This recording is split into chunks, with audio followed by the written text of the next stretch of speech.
I'm sorry, those vehicles clearly clipped through each other just then. Hello and welcome to Kerbal Space Ram. You might have noticed at the top of the screen, this is the HF4, which stands for the Holy Fuck 4, because what I have done is recreated one of the planes that I made when I was very new to Kerbal Space Ram. It was like version 0.15 or 0.16. I believe it was 0.16. The Kerbals had just been added in the last update, or the update before that. I'm not quite sure. These the plane parts were either still a mod or had just been added. This is similar. The parts are different dimensions now than they were, so it's a little bit off in certain ways, but this is pretty much as close as I could get to recreating a plane that I had called the Holy Fuck 4. And I had recorded a video of it, which is how I made this replica just now, was looking back at this old video. I was told to land it upside down, and I did. And it worked, in that everyone survived. It was quite a fun event. And I'm going to try to do it again. Oh no. What was that? You know what it is? Back then you didn't need intakes, and I built this exactly how it was built back then. So I forgot a frickin' intake. So to preserve the crappy look of the plane while adding intakes, I'm just gonna wedge them in right here. Actually, I think I'll wedge it in right about there. Alright, here we go for real this time, with actual engine cape-up. Fuck, I am lazy. I attempted to circumvent the error by reconstructing the design. And, nope, I'm assuming it's gonna break. I literally can't do this. Oh, and now the other side's not working. Well, that's nice. Alright, hello, welcome to the Kerbal Space Ram. Why am I introducing this? This is part of an existing video that I just hadn't recorded the full thing yet. Yeah, I fixed the problem with the intakes. I had to spam more of them on there because I was dumb and didn't realize I needed more intakes, but actually those weren't enough for these to fire stationary, so I added another one in the nose and clipped in so it's still ugly. Yeah, because I'm not trying to make this look pretty. So the center of mass is not in the best spot. Yes, that tank is full of oxidizer to balance the plane, even though it obviously doesn't need the oxidizer. And now, actually no wait, let's turn the engine back on for now, just because we are still at a relatively low throttle. And fuck, we're going down.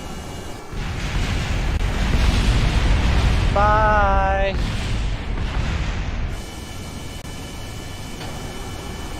And I have a stuck control surface because we have a... Can I try to repair it? Oh, hey look, it's fixed. Yay, because we have an engineer on board for some reason. And yeah, I have, what's this mod called again? I have O-Scrap installed, which means random part failures can occur, which is awesome! I don't know what the reliability is on different parts, or exactly how it works. This is apparently a... Oh, I guess it's the more you use a part, the less likely it is to fail, and because I just installed it, everything is Generation 1, Safety 1 parts, so they're all not very good. Anyhow, I'm gonna go ahead and turn off the engines now, and we're gonna try to glide this to a safe landing, and oh god, this is not possible. This is not possible. Okay. Actually, I was hitting the wrong key the entire time, I just realized. I caused this. Why can I not revert? The fuck? So I completely forgot to mention that the stupid feature this plane has is deployable parachutes.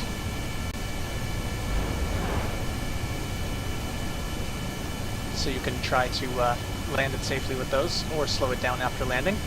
You see they're quite effective, and they're ejectable. And explodable, apparently, too, because that quite exploded. Anyhow, this time around, I'm going to keep the engines on, and I'm going to keep us, hopefully, gaining altitude. And then we'll roll her over and try to maintain level powered flight with her in a rolled over state, because it may not actually be possible to recreate this feat with this design due to the changes that the parts have. Mainly, the fuselage parts are more massive than they were. I don't know about the difference in lift, but this actually does have fewer lift pieces on it than what it was replicating. If you look closer at the old video, which I will link in the description, you'll notice that it definitely does have a difference. In any case, I'm going to go ahead and roll her over.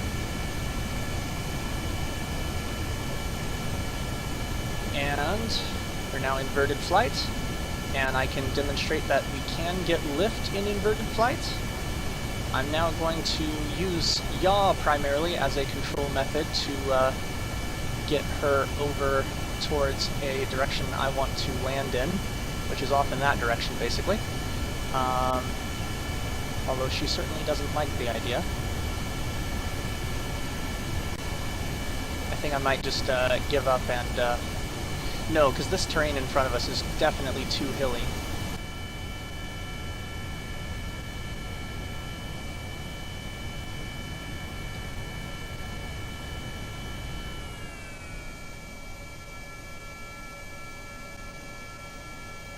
So the key to landing upside down is to land at as low a speed as possible, and the key to landing at as slow a speed as possible is to go the slowest you can and maintain control authority.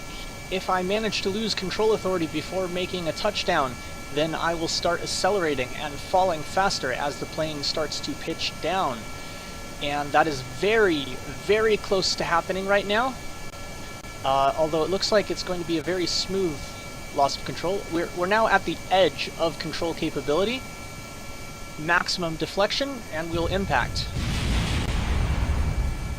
And as you can see, an impact at that speed is quite survivable. In fact, this is significantly less damage than the previous attempt at this, not counting, obviously, the dumb failures that I made just before this.